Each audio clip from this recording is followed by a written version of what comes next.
Assalamualaikum warahmatullahi wabarakatuh. Teman-teman sekalian, jumpa lagi bersama saya Muhammad Lutfi Mahrus, masih dalam serial akuntansi keuangan menengah.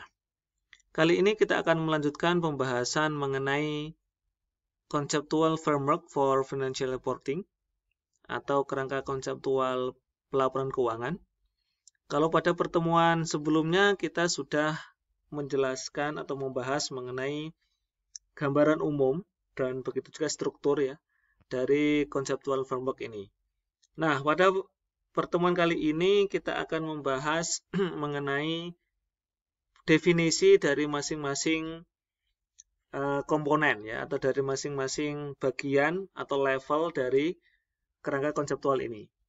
Sebagaimana sudah dijelaskan sebelumnya bahwa ada 3 level ya, ada 3 bagian dari kerangka konseptual. Yang pertama adalah tujuan dari pelaporan keuangan. Kemudian untuk yang bagian kedua, level kedua ada dibagi menjadi 2, yaitu karakteristik kualitatif dari laporan keuangan dan unsur-unsur atau elemen dari laporan keuangan. Kemudian bagian ketiga ya tentang bagaimana penerapan atau penyusunan laporan keuangan. Ada asumsi, ada prinsip, dan ada kendala. Nah, kita akan bahas satu persatu mulai dari yang bagian pertama yang paling bawah adalah tujuan dari pelaporan keuangan. Nah, secara umum ya, tujuan umum ya, pelaporan keuangan bertujuan umum ya. Tujuannya adalah untuk menyediakan informasi keuangan tentang entitas pelapor yang berguna untuk investor saat ini dan investor potensial, pemberi pinjaman dan kreditor lainnya dalam membuat keputusan tentang penyediaan sumber daya kepada entitas. Jadi di sini tujuan laporan keuangan itu ditujukan kepada pengguna utamanya, yaitu investor dan pemberi pinjaman atau kreditor. Nah, di sini laporan keuangan itu memang didesain ditujukan kepada dua pihak ini, yaitu investor dan pemberi pinjaman. Investor itu bisa investor saat ini atau calon investor. Kreditur itu ada yang pemberi pinjaman atau kreditur lainnya ya. Nah, kenapa kedua pengguna ini merupakan atau pengguna utamanya adalah investor dan kreditur atau pemberi pinjaman? Karena mereka adalah penyedia sumber daya kepada entitas atau perusahaan. Kita tahu bahwa persamaan akuntansi itu aset sama dengan liabilitas plus ekuitas. Jadi sumber daya atau aset itu dibiayai dari liabilitas, ya dalam hal ini adalah pemberi pinjaman atau kreditur, dan ekuitas dalam hal ini adalah investor atau pemberi modal. Nah, di sini dengan informasi yang disediakan dalam laporan keuangan itu, investor dan kreditur itu bisa membuat keputusan tentang bagaimana mereka membeli atau menjual nih, invest atau tidak, memberi pinjaman atau tidak gitu. Dan keputusan-keputusan lainnya yang relevan yang dibutuhkan oleh mereka. Nah, setelah kita membahas tentang tujuan pelaporan keuangan secara umum, sekarang kita ke level bagaimana sih atau apa kriteria laporan keuangan umum yang berkualitas, yang berguna bagi pengguna, ya, bagi user, khususnya user utama tadi. Nah, di sini kita sudah masuk ke level bagian kedua dari kerangka konseptual, yaitu karakteristik kualitatif laporan keuangan. Kan tadi bagian kedua ada 2 bagian ya, yaitu karakteristik kualitatif dan elemen. Nah, untuk karakteristik kualitatif ini menjelaskan bahwa apa sih kriteria atau ciri-ciri laporan keuangan itu berkualitas atau berguna bagi user, bagi pengambilan keputusan user. Nah, di sini kita tahu bahwa pengguna utama dari laporan keuangan tadi adalah penyedia modal ya, dalam hal ini investor dan kreditur.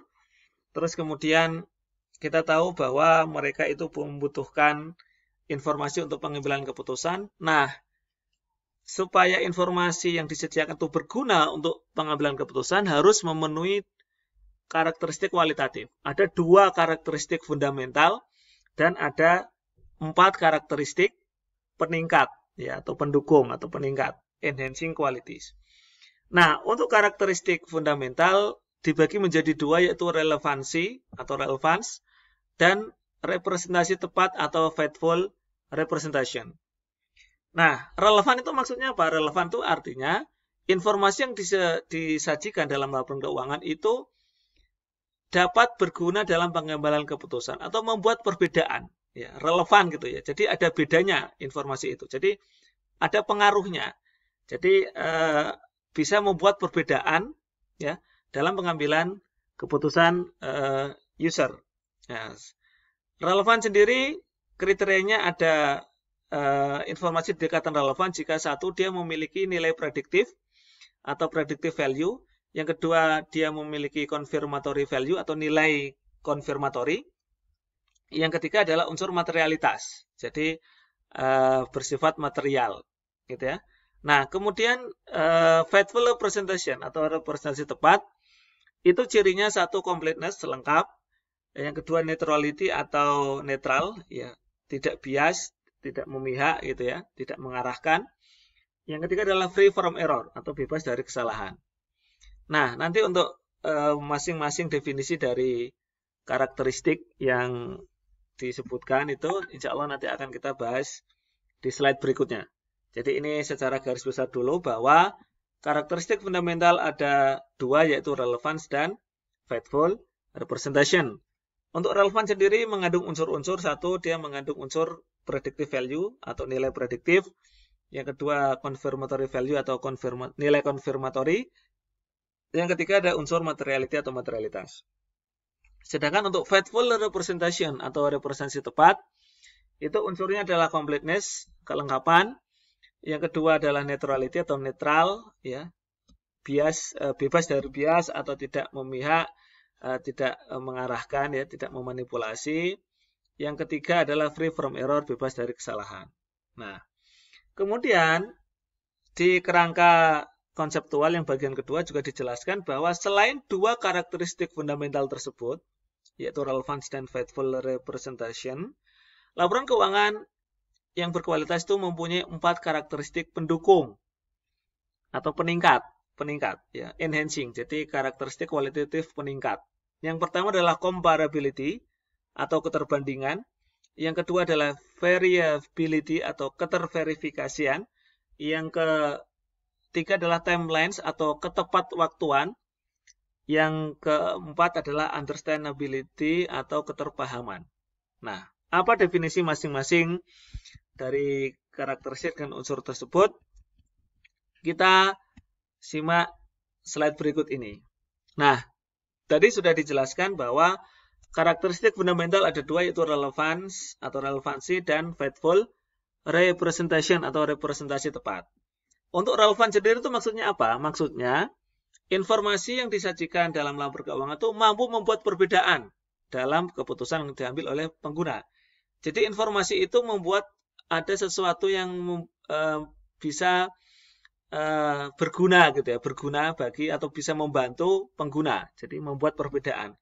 Artinya tidak adanya informasi tersebut, ada perbedaan yang dibuat sehingga si pengguna itu dapat mengambil manfaat itu ya.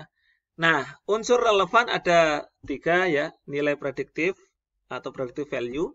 Maksudnya apa? Maksudnya informasi keuangan itu dapat digunakan sebagai input ya atau informasi bagi pengguna untuk memprediksi hasil atau outcome masa depan, ya, atau hasil masa depan.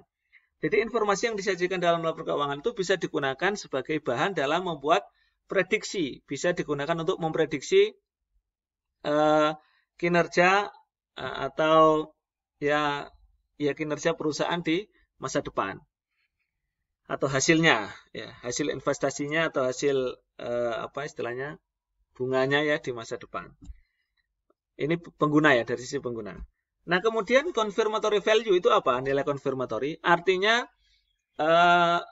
informasi keuangan yang disajikan dalam laporan keuangan itu dapat atau menyediakan umpan balik tentang evaluasi sebelumnya atau mengonfirmasi. Jadi contohnya misalnya laporan keuangan itu berisi tentang informasi mengenai pendapatan, ya, pendapatan atau ya pendapatan utama dari suatu perusahaan. Nah, pendapatan ini bisa mengandung nilai bisa digunakan sebagai prediksi sekaligus juga untuk nilai atau mengonfirmasi. Jadi kalau confirmatory value itu lebih ke informasi yang sekarang disediakan itu bisa digunakan untuk mengonfirmasi yang telah prediksi yang telah dibuat di tahun sebelumnya.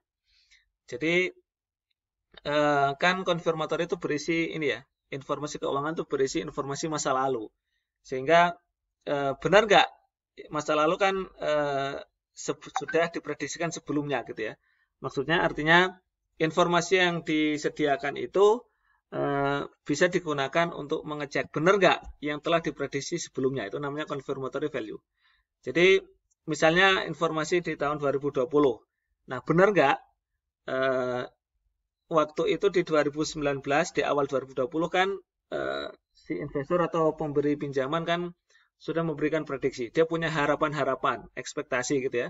Nah, sekarang dikonfirmasi dengan angka-angka yang dilaporkan di laporan keuangan 2020. Benar nggak tercapai atau enggak? Jadi mengonfirmasi atau mengubah evaluasi sebelumnya. Nah, untuk materiality ya, materialitas itu artinya sesuatu dikatakan relevan itu ya tentu ini unsur yang spesifik ya di setiap user, maksudnya setiap pengguna itu beda-beda atau setiap entitas itu beda-beda tingkat materialitasnya. Jadi maksud materialitas itu adalah apakah jadi informasi yang disajikan ya, jika ada yang dihilangkan atau tidak disajikan itu dapat mempengaruhi keputusan, itu namanya material. Jadi material itu kalau informasi itu dihilangkan atau salah dalam penyajian atau enggak jelas informasi itu bisa mengubah keputusannya si user. Itu namanya material. Jadi relevan itu harus memperhatikan aspek materialitas gitu ya. Jadi jangan sampai hal-hal yang material itu tidak diungkapkan gitu ya. Jadi atau sebaliknya justru yang diungkapkan itu adalah hal-hal yang memang material atau yang bisa mempengaruhi keputusan atau bisa berguna bagi keputusan user ya atau pengguna. Nah, adapun faithful representation atau representasi tepat itu maksudnya bahwa angka dan penjelasan yang disajikan dalam laporan keuangan itu sesuai dengan kenyataan. Artinya semua disajikan, tidak ada yang dihilangkan, tidak ada yang salah gitu ya. Jadi oleh karena itu representasi tepat itu semua fakta ya diungkapkan sesuai dengan kenyataan. Unsurnya ada 3, completeness lengkap. Jadi lengkap, semuanya informasi disajikan lengkap, termasuk penjelasannya, klasifikasinya gitu ya. Jadi semuanya fenomena yang terjadi digambarkan, termasuk penjelasan yang diperlukan. Jadi lengkap, sehingga si pengguna bisa memahami informasi yang disajikan. Adapun untuk yang kedua adalah neutrality, netral. Netral itu maksudnya informasi yang disajikan itu tidak ditambah-tambahi. Maksudnya jangan sampai dibungkus, dibagus-bagusin sehingga bisa memengaruhi atau mengarahkan keputusan pengguna. Jadi jangan sampai informasi itu istilahnya dibungkus sedemikian rupa, ditambah-tambahin gitu ya, diarahkan sehingga si pengguna itu tertarik berinvestasi atau investor atau pemberi pinjaman tertarik untuk memberi pinjaman. Jadi informasi netral. Jadi netral itu artinya nanti keputusan terserah investor. Jadi disajikan tidak memihak, tanpa bias ya, jelas gitu, tanpa bias dan tanpa adanya manipulasi. Itu netral. Untuk free from error itu artinya bebas dari kesalahan, yaitu ya kalau tingkat akurasinya ini ya, dalam proses yang namanya akurasi kan tidak 100% akurat. Tapi maksudnya bebas dari kesalahan itu artinya baik dari sisi penjumlahan, dari sisi prosesnya, semua sudah diungkapkan, tidak ada yang salah saji, tidak ada yang istilahnya salah posting, salah jurnal, atau salah pengukuran. Nah, itu namanya free from error. Free from error bukan berarti 100% akurat, tidak, tapi kalaupun ada estimasi, kalaupun ada perkiraan angka itu semuanya disajikan secara lengkap, tepat, benar, prosesnya benar, asumsinya benar, didukung dengan fakta yang benar. Itu maksudnya free from error. Demikian teman-teman penjelasan mengenai fundamental qualities. Semoga bisa difahami.